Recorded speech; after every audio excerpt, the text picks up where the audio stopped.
Hello friends and welcome back to the channel. In today's episode, we'll make some sourdough biscuits. My American viewers will know exactly what I mean. But to all my Brits out there, this is basically like a scone. But regardless what you call it, they're delicious. Super soft and fluffy, really quick and easy to make. They make a great breakfast. And even better is the fact that we're using up sourdough discard, something that would go in the bin otherwise. So keep watching if you want to see how they're made, and as always, you'll find a full recipe with all the details down in the description box. Right, you'll need a tray with some non-stick paper, a bowl, scales, dough scraper, a brush, ignore the rolling pin, you don't need that, and a sharp knife. So very basic, you probably have these things at home already. Now on to the ingredients. You'll need a mature sourdough starter, make sure it's not runny, you want this to be nice and strong. You'll also need some flour, some salt and some baking powder, an egg yolk mixed with a teaspoon of milk, that's for glazing, will give them a nice shiny crust, and also some cubed cold butter. And this has to be cold from the fridge. Now before you do anything, preheat your oven, 180 degrees Celsius with the fan on. Now get your bowl, add the flour, along with the salt and the baking powder, and then give it all a good mix. You want to distribute the ingredients evenly throughout the flour.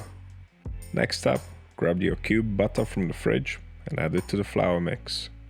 Now we don't want any gluten in this recipe, that's why we're adding the butter now and crumbling it in with the flour. The fat in the butter coats the flour, thus preventing gluten formation.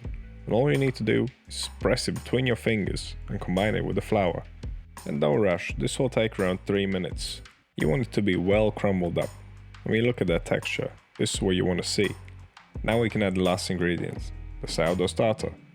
This is a 100% hydration starter.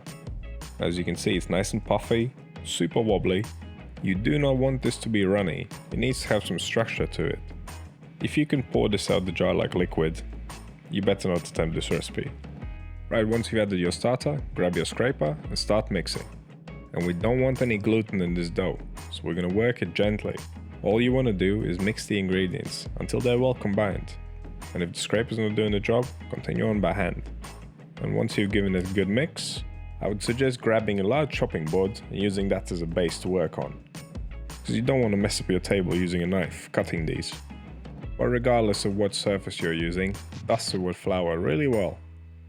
You want a nice thick layer, and if you put too much you can always scrape it off later on. Of course don't go overboard with the flour. But this dough is sticky, so we're going to use a sufficient amount. At this point I was going to use a rolling pin, but I realized there's no need, you just press it out by hand. I think it actually even works better by hand than with a rolling pin. But anyway, you want this dough to be around 2 centimeters thick, which is around 0.8 of an inch. Now I don't like re-rolling my dough, so I'm going to make them square so I don't have many cut-offs. The first cut will always be the best quality. To cut them, sprinkle the top with flour, then make sure you use a sharp knife. And you can divide these in as many pieces as you want, but you will make 6 decent portions. I would suggest trimming the sides a little bit. That way they will look better, they will also rise more evenly. And then the trimmings you can shape into one extra biscuit. A wonky doggy biscuit. Well anyway, it doesn't matter what it looks like, it'll still taste nice. This is such a quick recipe. From weighing out your ingredients to eating them, probably do it in less than an hour. Right, these are ready for the oven. All we need to do is put them on a tray and glaze them. Your tray doesn't have to be massive, they don't spread out sideways. They will rise in height. So last thing we need to do is glaze them with the egg yolk and milk mix. And this is one of my favorite glazes for bread, for any kind of bread. It gives it a beautiful golden brown crust. Only brush the tops, don't brush the sides. This egg yolk mix should be enough for 2 coats. I use it all up. Now let's get these babies in the oven and bake them for 12 to 14 minutes. They do not take long at all. And once they're puffed up and golden brown all over, they're ready.